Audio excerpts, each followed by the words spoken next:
નમસ્કાર મિત્રો, ભાગ 6 સુધી આપણે સમજ્યા પછી આગળ આપણે ભાગ 7 એમાં ગણિતનું જે આપણે બીજું ચેપ્ટર ચાલી રહ્યું છે એક ચલ સુરેખ સમીકરણ ધોરણ 8 એમાં સ્વાધ્યાય 2.2ના દાખલા નંબર 12 સુધી આપણે સમજ્યા હતા. હવે આપણે દાખલા નંબર 13થી આગળ સમજીશું. તો ચલો મારી સાથે તમામ વિદ્યાર્થી મિત્રો, દર્શક મિત્રો સમજજો. 13મો દાખલો, એક સમય સંખ્યાને 5/2 વડે ગુણી અને પરિણામમાં 2/3 ઉમેરતા આપણને -7/12 મળે. આ વિદ્યાર્થી મિત્રો માઇનસની નિશાની છે. -7/12 મળે તો તે સમય સંખ્યા શોધો.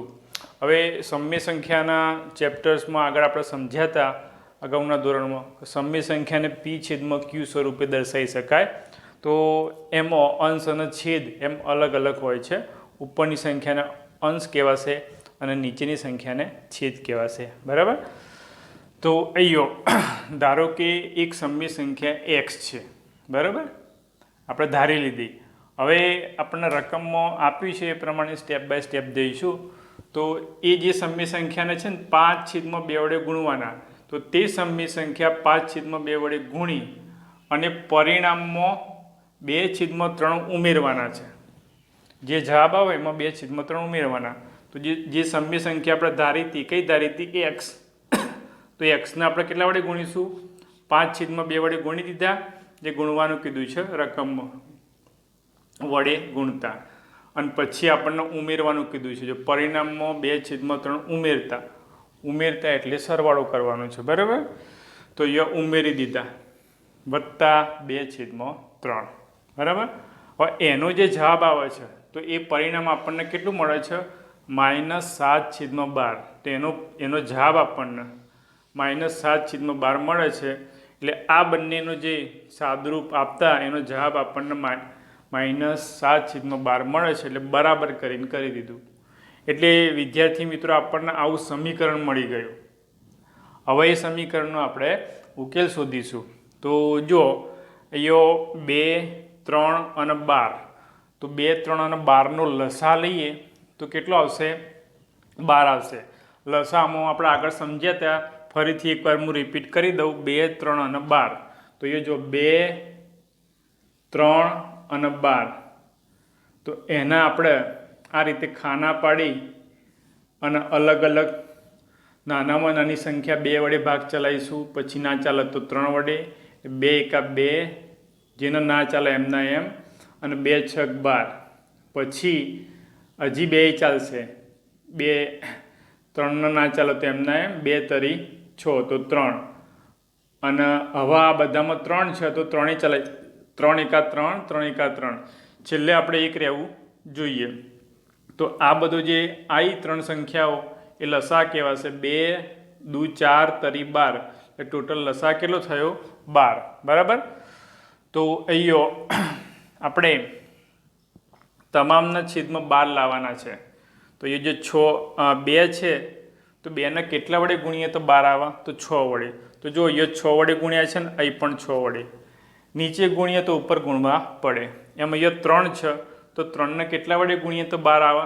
3 ચોક 12. તો એ 4 વડે ગુણ્યા છે તો ઉપર પણ આપણે 4 વડે ગુણી નાખ્યા છે. બરાબર? અને અહીંયા તો 12 છે જ લસા, એટલે કંઈ ગુણવાની જરૂર છે નહીં. હવે આપણે ઉપર અંશની જે સંખ્યાઓનો ગુણાકાર કરીશું, અંદર આપી છે, અને છેદની સંખ્યાઓનો ગુણાકાર કરીશું. તો 6 પંચું 30. તો 30x અને 6 દુ 12. 2 ચોક 8, 8 અને 4 તરી 12. બરાબર? આવું આપણને પદ મળી ગયું. હવે વિદ્યાર્થી મિત્રો આપણે છેદમાં બરાબરની બંને બાજુ સરખી સંખ્યા હોય તો પછી લખવાની નહીં, કારણ કે આ 12 છે, આ બાજુ ગુણાકારમાં એ જાય એટલે આ 12 શું થશે? ઉડી જશે ઉપર નીચે.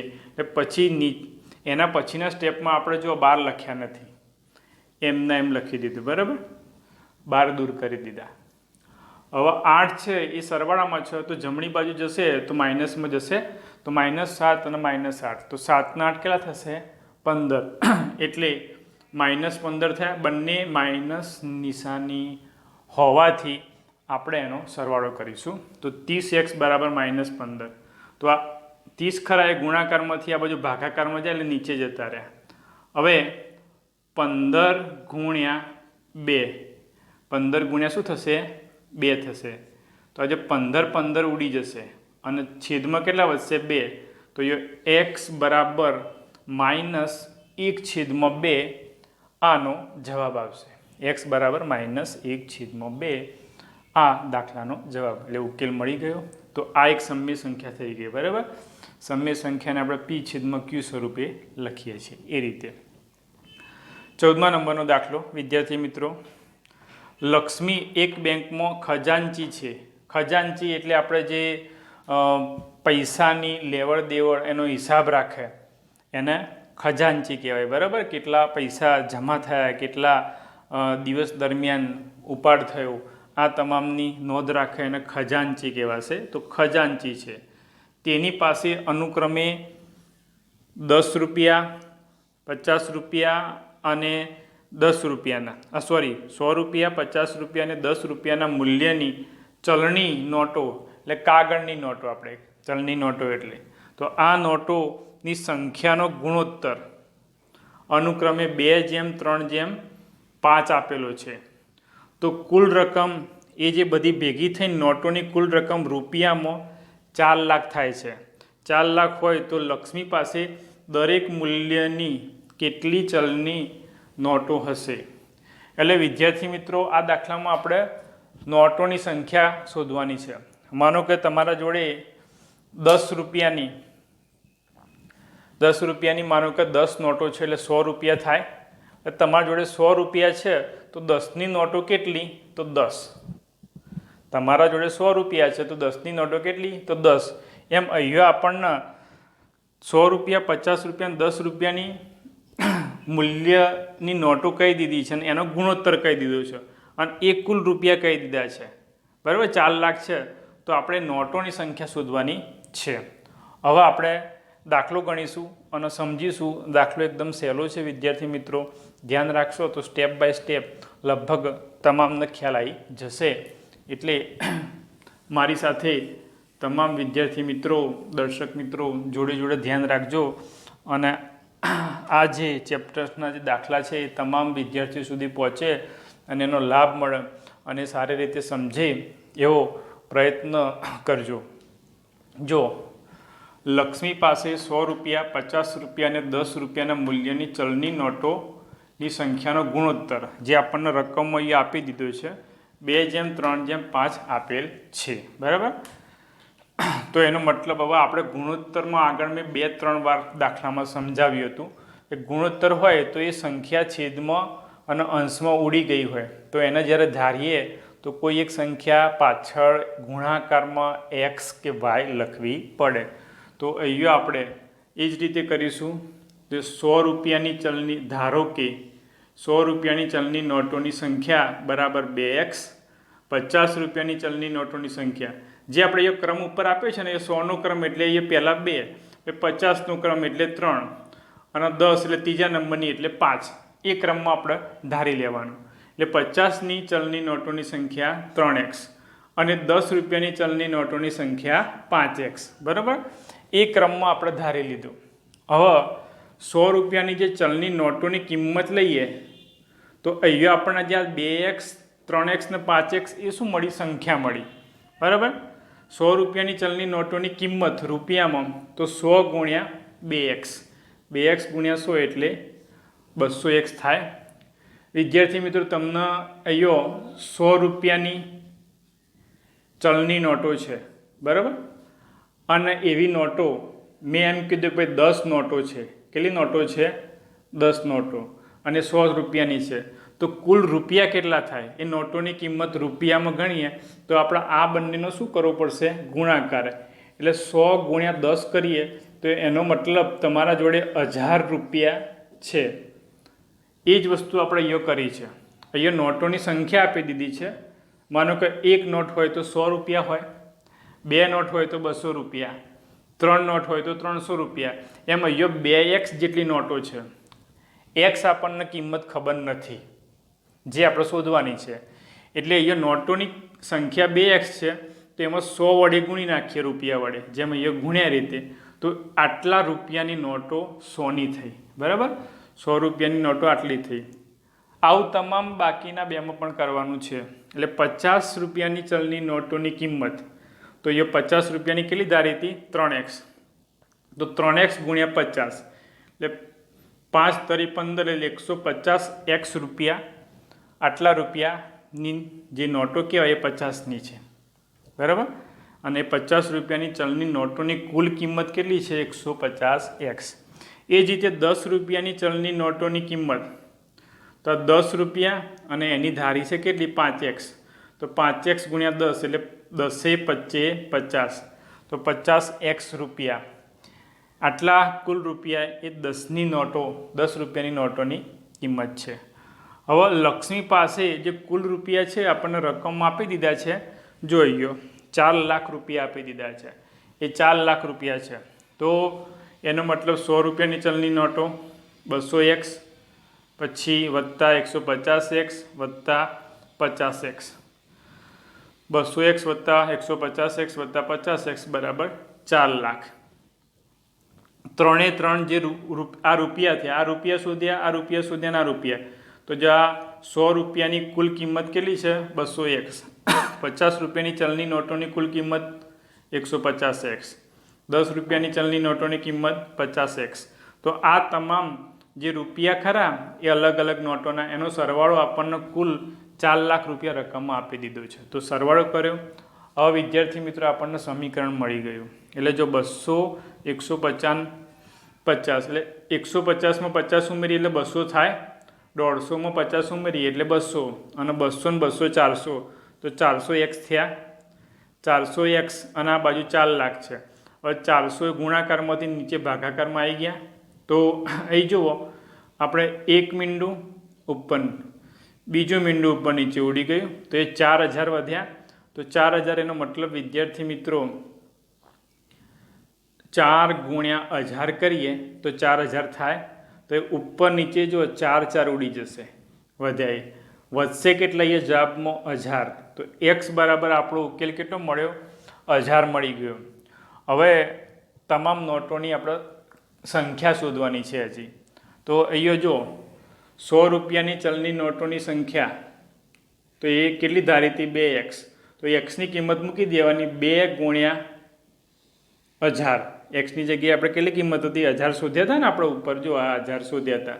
તો 2 ગુણ્યા 1000 એટલે અહીંયા 2000 ચલની નોટો, 100 રૂપિયાની ચલની નોટો 2000. એ જ રીતે 50 રૂપિયાની ચલની નોટો, તો અહીંયા જો 3x, તો 3 ગુણ્યા 1000 એટલે 3000 થશે. બરાબર, 50 રૂપિયાની ચલની નોટોની સંખ્યા. એ જ રીતે આપણે 10 રૂપિયાની ચલની નોટોની સંખ્યા, તો એ 5x ધારી હતી. તો એ 5 ગુણ્યા 1000, તો 5000.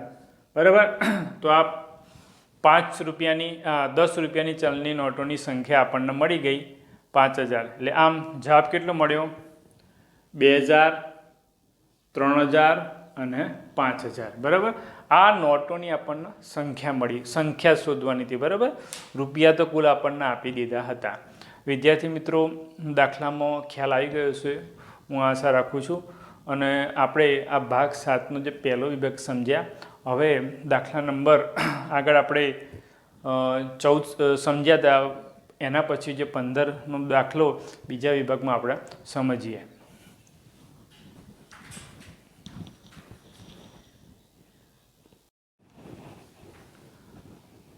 નમસ્કાર વિદ્યાર્થી મિત્રો, આપણે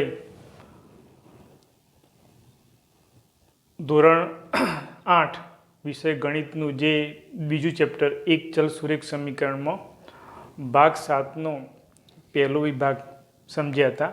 ભાગ 7ની અંદર એનો બીજો વિભાગ આપણે સમજીશું.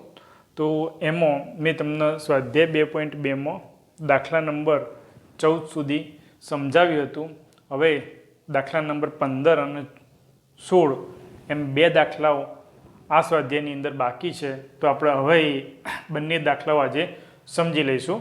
તો એમાં દાખલા નંબર 15, મારી પાસે ₹1, ₹2 અને ₹5ના મૂલ્યવાળા કુલ ₹300ના સિક્કા છે. ₹2ના સિક્કાની સંખ્યા ₹5ના સિક્કા કરતાં 3 ગણી છે. જો સિક્કાની કુલ સંખ્યા 160 હોય તો દરેક મૂલ્યના સિક્કાઓની સંખ્યા શોધો. બરાબર, એટલે આપણે અહીંયા દરેક મૂલ્યના સિક્કાની સંખ્યા શોધવાની છે. એટલે ₹1, ₹2 અને ₹5 એ સિક્કાઓની સંખ્યા શોધવાની છે. બરાબર, તો હવે સૌપ્રથમ આપણે ધારીશું કે જો ₹2ના સિક્કાની સંખ્યા 5ના સિક્કા કરતાં 3 ગણી છે. એનો મતલબ 5ના સિક્કા ઓછા છે. બરાબર, અને 2ના સિક્કા વધારે છે. તો જે ઓછા હોય પહેલાં આપણે ધારી લઈશું. તો સૌપ્રથમ ધારો કે 5ના સિક્કાની સંખ્યા, કારણ કે આપણે સંખ્યા જે શોધવાનું છે વિદ્યાર્થી મિત્રો ધારવાનું છે, સંખ્યા શોધવાની છે. એટલે 5ના સિક્કાની સંખ્યા બરાબર x ધારી લીધી. હવે ₹2ના સિક્કાની સંખ્યા 5ના સિક્કા કરતાં, મેં અગાઉ પણ તમને સમજાવ્યું હતું કે કરતા હોય એની અંદર જે ક્રિયા કરવાની છે 3 ગણી એટલે ગુણવાની. શેમાં ગુણવાના? 5ના સિક્કામાં. બરાબર, આ રકમમાં આપણને આપ્યું છે કે ₹2ના સિક્કાની સંખ્યા ₹5ના સિક્કાની સંખ્યા કરતાં 3 ગણી છે. બરાબર, તો ₹2ના સિક્કાની સંખ્યા કેટલી થશે? જે 5ના રૂપિયાની સંખ્યા ખરા ને એના કરતાં 3 ગણી, એટલે જો એના 3 વડે એ ગુણી નાખ્યા તો આ આપણને ₹2ના સિક્કાની સંખ્યા મળી ગઈ. બરાબર, અને 5ના સિક્કાની સંખ્યા કેટલી ધારી છે? x. હવે કુલ સિક્કા ₹1ના, ₹2ના અને ₹5ના કુલ સિક્કા કેટલા આપ્યા છે આપણને રકમમાં? 160. તો બરાબર 160. હવે આપણને 5ના સિક્કા અને ₹2ના સિક્કા એની સંખ્યા આપી છે, પણ ₹1ના સિક્કાની સંખ્યા નથી. તો એ કઈ રીતે શોધીશું? તો એ કુલ સંખ્યા 160 છે. કેટલા સિક્કાની? ₹1ના, ₹2ના અને ₹5ના. એમાં ₹2 અને ₹5ના સિક્કાની સંખ્યા આમાંથી આપણે બાદ કરી દઈશું 160માંથી, તો આપણને ₹1ના સિક્કાની સંખ્યા મળી જશે. કારણ કે આમાં ત્રણેય સિક્કાઓની સંખ્યાનો સરવાળો આપ્યો છે. તો 2 સિક્કાઓનો સંખ્યાનો સરવાળો આપણે બાદ કરી દઈએ તો આપણને જે ત્રીજો સિક્કાની સંખ્યા હોય એ મળી જશે. તો આમ ₹1ના સિક્કાની સંખ્યા તો 160 માઇનસ કૌંસમાં જો ₹5ના સિક્કા વત્તા ₹2ના સિક્કા. તો ₹5 અને ₹2ના સિક્કાની સંખ્યાનો શું કર્યો આપણે? સરવાળો, અને એના કુલ સિક્કાઓમાંથી બાદ કરીશું. તો x વત્તા 3x એટલે કેટલા થશે? 4x. તો આમ 160 માઇનસ 4x એ ₹1ના સિક્કાની આપણને સંખ્યા મળી. બરાબર, હવે આપણે કિંમત શોધીએ કે મેં અગાઉ પણ કીધું હતું, જેમ કે ₹10ના 10 સિક્કા હોય. કેટલા હોય? 10 સિક્કા. તો કુલ રૂપિયા કેટલા થાય? તો આપણે 10 ગુણ્યા 10, તો 10 દાન કેટલા થશે? 100. તો એમ 100 રૂપિયા થાય. બરાબર, કેટલા રૂપિયા થશે? 100 રૂપિયા. તો આમ અહીંયા ₹1ના સિક્કાની કિંમત એટલે રૂપિયા, તો 1 ગુણ્યા એના સિક્કાની સંખ્યા. તો એના સિક્કાની સંખ્યા કેટલી હતી? 160 માઇનસ 4x. તો 1 ગુણ્યા 160 માઇનસ 4x, તો આટલા આપણને રૂપિયા મળે. ₹1ના સિક્કા કેટલા છે? આટલા રૂપિયા. એમ ₹2ના સિક્કાની કિંમત, તો 2 ગુણ્યા એના સિક્કાની સંખ્યા કેટલી છે? 3x. તો 2 ગુણ્યા 3x તો બરાબર 3 દુ 6. તો 6x આપણને શું મળ્યું? કિંમત મળી, રૂપિયા. ₹2ના સિક્કા કેટલા કિંમતના છે? 6xના. એમ ₹5ના સિક્કાની કિંમત શોધીએ તો 5 ગુણ્યા ₹5ના સિક્કાની સંખ્યા x, તો 5 ગુણ્યા x એટલે 5x થાય. તો આમ રૂપિયાની નોટો અને રૂપિયા એમ બંને આપેલું હોય તો બંનેનો ગુણાકાર કરીશું. એટલે સંખ્યા અને નોટોનો ગુણાકાર કરીશું, સંખ્યા અને રૂપિયાનો, તો એ કુલ નોટોની કિંમત આપણને મળી જશે. એમ અહીંયા કુલ સિક્કાની કિંમત મળી. બરાબર, હવે આ ત્રણેય સિક્કાઓની કુલ કિંમત આપણને 300 રૂપિયા આપી છે. તો પહેલાં ₹1ના સિક્કાની કિંમત આટલી છે, વત્તા 2 રૂપિયાના સિક્કાની કિંમત અને વત્તા 5 રૂપિયાના સિક્કાની કિંમત, બરાબર. તો આ 3 3નો આપણે સરવાળો કર્યો, 180 માઇનસ 4x વત્તા 6x વત્તા 5x. તો હવે જો આ -4 પ્લસ 6 એટલે 6માંથી 4 જાય એટલે 2x રહેશે. કેટલા રહેશે? 2x. અને બીજા 5x એની જોડે લાવી દીધા તો 160 વત્તા 2x વત્તા 5x. તો 2x વત્તા 5x એટલે કેટલા થશે? 7x થશે. તો 160 વત્તા 7x બરાબર 300. તો 7x બરાબર 300 માઇનસ 160. 300 માઇનસ 160, બરાબર. તો અહીંયો 300માંથી 160 જાય એટલે કેટલા થશે? 140 વધશે, બાદ બાકી કરીશું. તો 7x બરાબર 140. 7x બરાબર કેટલા થયા? 140. હવે 7 છે ગુણાકારમાંથી આ બાજુ ભાગાકારમાં જશે એટલે 20 ગુણ્યા 7 કરીએ તો 20 સીધું 140 થાય. તો આ 7 7 ઉડી જશે, બરાબર. અહીંથી આપણે લીધો ને દસકો, અવયવ પાડ્યા એટલે 20 જવાબ આવશે. તો x બરાબર 20 આનો જવાબ આવ્યો. હવે 5 રૂપિયાના સિક્કા બરાબર x બરાબર 20. 2 રૂપિયાના સિક્કા બરાબર કેટલા સંખ્યા હતી? 3x. જો 3x હતી તો હવે એની કિંમત શોધીએ. 3 ગુણ્યા x ની કિંમત મૂકી દે 20 એટલે 20 તરી 60. તો 60 રૂપિયા થાય. એમ 1 રૂપિયાના સિક્કા આપણે સંખ્યા શોધીએ છીએ અત્યારે. તો 160 માઇનસ 4x. તો x બરાબર 20 મૂકી દીધા તો 40 દુ 80. તો 160 માઇનસ 80. તો 160 માઇનસ 80 કરીએ તો 80 વધશે. 8 દુ 16 એટલે 80 વત્તા 80 એટલે 160. તો એક 80 નીકળી જશે એટલે 80 વધશે. તો આ આપણને વિદ્યાર્થી મિત્રો જે પહેલી 5 રૂપિયાના સિક્કાની કિંમત 20, પછી 2 રૂપિયાના સિક્કાની કિંમત 60 અને 1 રૂપિયાના સિક્કાની કિંમત 80, આ આપણને જવાબ મળી ગયો, બરાબર. તો આ રીતે આ દાખલો પૂરો થઈ ગયો. હવે આ સ્વાધ્યાય 2.2નો દાખલા નંબર 16 એટલે કે છેલ્લો દાખલો હવે આપણે સમજીશું. તો એમાં પહેલું છે, હું રકમ વાંચું છું. એક નિબંધ સ્પર્ધાના આયોજકોએ પ્રત્યેક વિજેતાને ₹100 તથા વિજય ન બનનાર દરેક સ્પર્ધકને ₹25ની પુરસ્કાર આપવાનું ₹25નો પુરસ્કાર આપવાનું નક્કી કરેલ છે. જો પુરસ્કાર સ્વરૂપ આપવામાં આવેલ કુલ રકમ ₹3000 હોય તો કુલ 63 સ્પર્ધકોમાંથી વિજેતા થનાર સ્પર્ધકોની સંખ્યા શોધવાની છે. વિદ્યાર્થી મિત્રો, જે શોધવાનું છે એ આપણે ધારવાનું હોય. છેલ્લી લાઈનમાં જોવાનું. તો આપણે શું શોધવાનું છે? કુલ સ્પર્ધકો 63 છે, એમાંથી વિજેતા થનારા સ્પર્ધકોની સંખ્યા શોધવાની છે, બરાબર. અહીંયા આપણને ₹100 જે વિજય થાય એ દરેક સ્પર્ધકને આપવામાં આવે છે, અને જે વિજય ના થાય એટલે કે હારી જાય છે એને પણ પુરસ્કાર આપવામાં આવે છે. અને એ કેટલો આપવામાં આવે છે? ₹25 આપવામાં આવે છે, બરાબર. તો સૌ પ્રથમ આપણે જે શોધવાનું છે એ આપણે ધારી લઈશું. ધારો કે વિજેતા સ્પર્ધકોની સંખ્યા તો એના બરાબર x.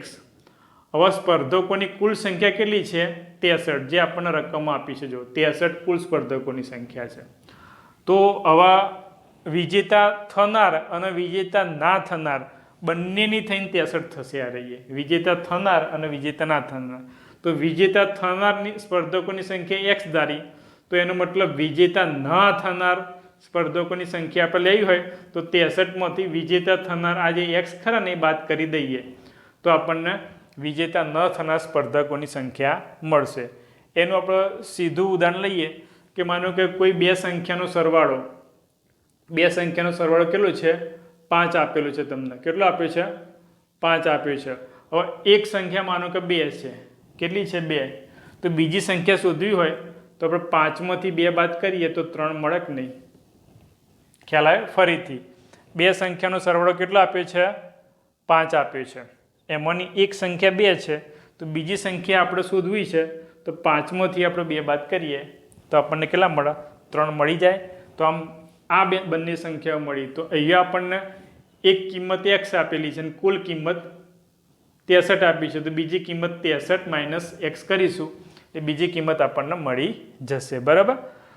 હવે વિજેતા થનાર સ્પર્ધકોને 100 રૂપિયાનો પુરસ્કાર આપવામાં આવે છે. તો એ રૂપિયામાં એની કિંમત શોધીએ તો વિજેતા થનારની આપણે સંખ્યા કેટલી ધારી છે? x. તો 100 ગુણ્યા x એટલે 100x થશે આ કુલ રકમ. બરાબર, રૂપિયામાં. એ જ રીતે વિજેતા ન થનાર સ્પર્ધકોને 25 રૂપિયાનો પુરસ્કાર મળે છે. તો કુલ રકમ તો 25 ગુણ્યા 63 માઇનસ એક્સ. બરાબર, 25 ગુણ્યા કૌંસમાં 63 માઇનસ એક્સ. તો હવે 25 ગુણ્યા 63નો આપણે ગુણાકાર કરીશું ને, 25 ગુણ્યા 63 એટલે 1575 એટલે 1575 રૂપિયા કિંમત એની મળશે. બરાબર, આ બંનેનો ગુણાકાર કોનો? 25 અને 63નો. એ જ રીતે આ 25નો x સાથે ગુણાકાર કરીશું એટલે માઇનસ 25x આનો જવાબ આવશે. બરાબર. હવે આ કૌંસ છોડી દીધો એટલે 1575 માઇનસ 25x થઈ ગયા. હવે બંને પુરસ્કાર થઈને કુલ રકમ એટલે કે આ જે રકમ વિજેતા ન થનાર અને વિજેતા થનાર. બરાબર, આ વિજેતા થનારની રૂપિયામાં કિંમત છે અને વિજેતા ન થનારને મળતા રૂપિયા છે. અને આ બંને પુરસ્કાર થઈને કુલ રકમ કેટલી છે? 3000. તો ચલો પહેલી રકમ કેટલી છે વિજેતા થનારની? 100x. વિજેતા ન થનાર, વિજેતા ન થનારની કેટલી છે? આ રહીએ 1575 માઇનસ 25x બરાબર 3000. હવે વિદ્યાર્થી મિત્રો આજે માઇનસ 25x એ 100x જોડે લઈ દઈશું અને 1575 ડાબી બાજુથી જમણી બાજુ લઈ જઈશું. બરાબર.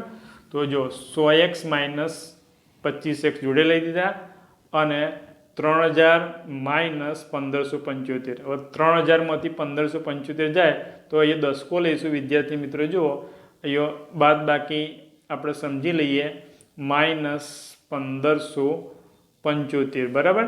તો એ દસકો લઈએ એટલે 2, અહીં 9, 9 અને 10. તો 10માંથી 5 જાય તો 5, 9માંથી 7 જાય તો 2, 9માંથી 5 જાય તો 4 અને 2માંથી 1 જાય તો 1 એટલે 1400 અને 25 આનો આપણે જવાબ આવી ગયો. બરાબર, 1400 અને 25. તો આ રીતે 1425 અને 75x. તો 75 ગુણાકારમાંથી આ બાજુ ભાગાકારમાં જશે એટલે 75 નીચે આવી જશે. તો અહીંયા 19 ગુણ્યા આપણે 75 કરીશું વિદ્યાર્થી મિત્રો તો 1475 આવશે. અથવા 75 વડે તમારે 1475 ભાગવાના તો આપણને જવાબ મળશે 19. એટલે આના છેદ ઉડાડીએ એટલે આ બે હવે મળી ગયા. તો આ 75 ઉડી જશે ને વધશે કેટલા? x બરાબર 19. આનો જવાબ આવશે. એટલે કે આપણે વિજેતા થનાર સ્પર્ધકોની સંખ્યા કેટલી ધારી હતી? x. તો આમ વિજેતા થનાર સ્પર્ધકોની સંખ્યા આપણને કેટલી મળી? 19. બરાબર. તો આ રીતે આપણે આનો જવાબ આવી ગયો વિદ્યાર્થી મિત્રો. હવે સ્વાધ્યાય 2.2 આપણે પૂરું કરી દીધું છે કમ્પ્લીટ. બરાબર. હવે એના પછી જે કુલ પ્રશ્નો આધારિત સ્વાધ્યાય 2.4 આવશે તો એ સ્વાધ્યાય 2.4 ભાગ 8ની અંદર આપણે આગળ સમજીશું. નમસ્કાર.